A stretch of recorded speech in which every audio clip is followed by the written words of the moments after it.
The Xbox console, as we know it, is done. I hate to say it, but Microsoft has reduced the brand to little more than an expense line on its balance sheet, and it no longer delivers the value to justify its existence.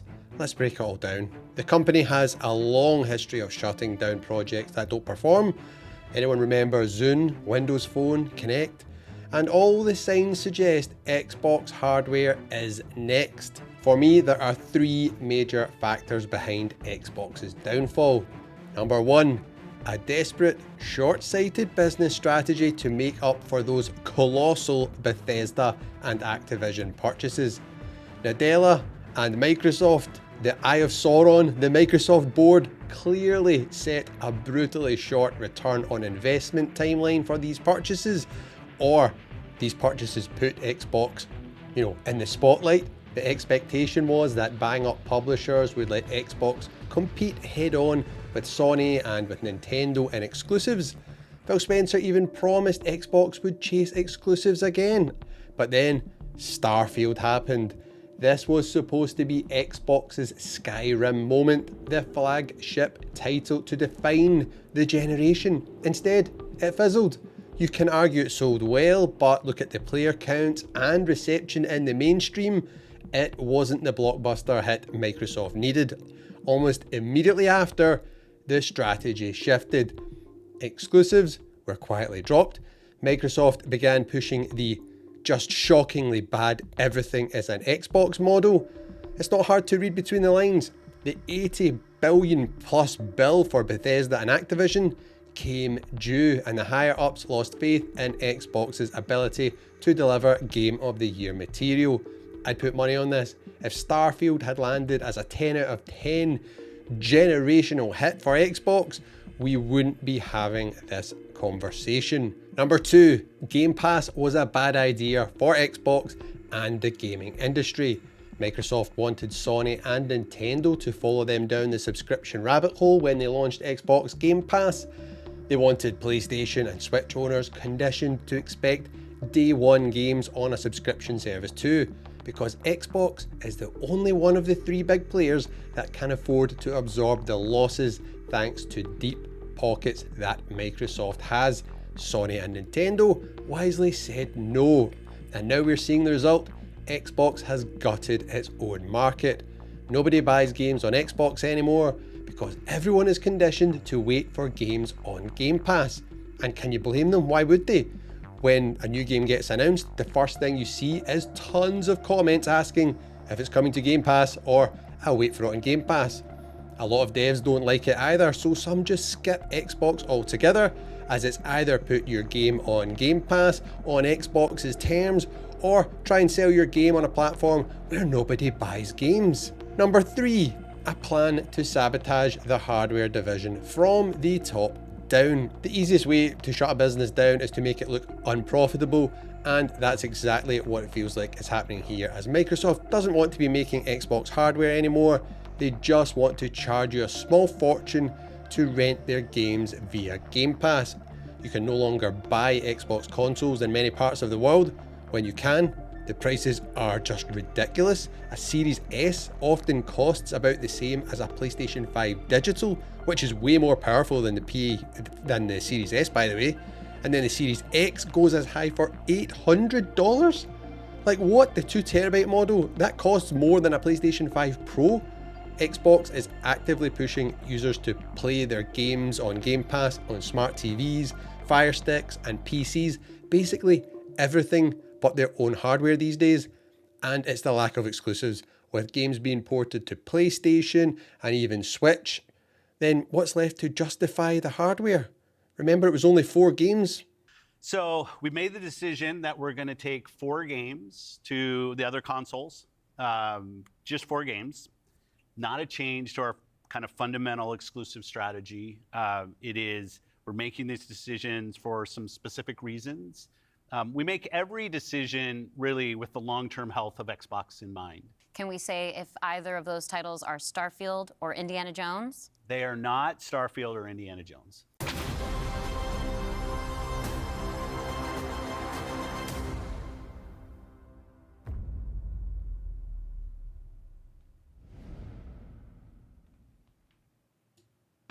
so much. This is a foolish move by Xbox if they have their future focused on Game Pass. Why? Well, most players who swear by Game Pass are Xbox console players. If you lose Xbox console players, you lose Game Pass subs. Meanwhile, Microsoft has gutted its studios, 9,000 employees were fired, multiple studios closed, projects cancelled left and right. The one unique selling point Xbox had was Game Pass being good value, the best deal in gaming, and it has now seen a 50% price hike in the US and double that in other markets like Brazil. Subscriber numbers are dropping fast as everyone is freaking out and just having sheer outrage about this.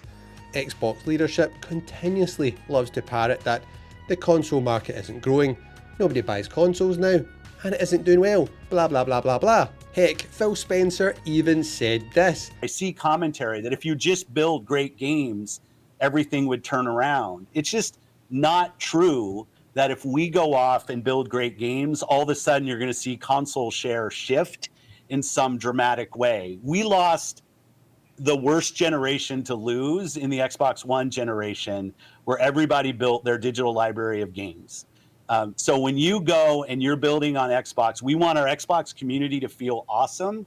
But this idea that if we just focused more on great games on our console, that somehow we're going to win the console race, I think doesn't really lay into the reality of most people. Like 90% of the people every year who walk into a retailer to buy a console are already a member of one of the three ecosystems. So Sony and Nintendo must be struggling with their consoles too then, if the console market is in such bad shape as Xbox would lead you to believe. The PlayStation 5 is Sony's most successful generation to date. According to Hideki Nishino, Sony Interactive Entertainment CEO, Hideki Nishino, during a keynote speech at Tokyo Game Show 2025 last week, revealed the PlayStation division of Sony has generated $136 billion in revenue since the launch of the PlayStation 5 in 2020. Sony has also announced in its latest quarterly financial report that the PlayStation 5 has sold 80.3 million units since its release in November 2020. Not bad, eh? So Nintendo must be having a horrendous time then, so let's check in on them. The Nintendo Switch 2 has broken sales records since its launch, becoming the fastest selling hardware in US history according to Circana. It sold 1.6 million units in the US during its launch month and over 6 million units worldwide in its first 7 weeks, breaking the previous PlayStation 4 sales record, reports IGN and Screen Rant. The console also set monthly spending records for game hardware. Xbox have been peddling this narrative about the console market not doing well because it doesn't fit with their narrative, as they're struggling to sell their box and want you to believe that consoles are dying when they are not. It's all part of their plan to manipulate you to rent games from them via Game Pass, which they can constantly increase the price of. They want a future where you own nothing and they take everything. You can also see evidence of this in recent years, as Xbox will launch their first-party physical games on PlayStation 5, but not on Xbox. Really poor show from them. When you add it all up, the writing is on the wall for Xbox consoles. The console division is finished. It's only a matter of time before Microsoft deems Xbox hardware unprofitable and shuts it down. Not even unprofitable, because let's get real, hardware has never really been profitable. It's usually sold at a loss so you can then sell games. Xbox ain't selling any games now. It's all part of this subscription service, which is losing them a ton of money. Even more so since they put in Xbox. I just saw, as I was recording this, apparently it lost them 300 million last year putting Black Ops 6 into Game Pass. That could have been purchases they could have had, but no, shove everything into Game Pass and it's just cannibalizing everything for them. So they will stay in gaming in my opinion, sure, for a while with Game Pass for now. Who knows how that'll go, because everyone is cancelling their subscription left, right and centre after these massive ridiculous price increases. You've got xCloud as well, which will probably still be a thing for a while. Might go the way of Stadia, it might not, who knows. And then their publishing arm will definitely remain. They're basically the biggest game publisher in the world. Bethesda, Activision and the rest will ship games on PlayStation, Switch and PC. But the Xbox console, the hardware itself, it is almost certainly dead. Don't be fooled by talk of handhelds or next-gen Xbox in development. Microsoft has no issue backtracking when it suits them.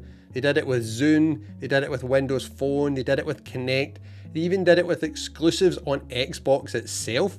There's no reason to believe they'll stick it out with consoles.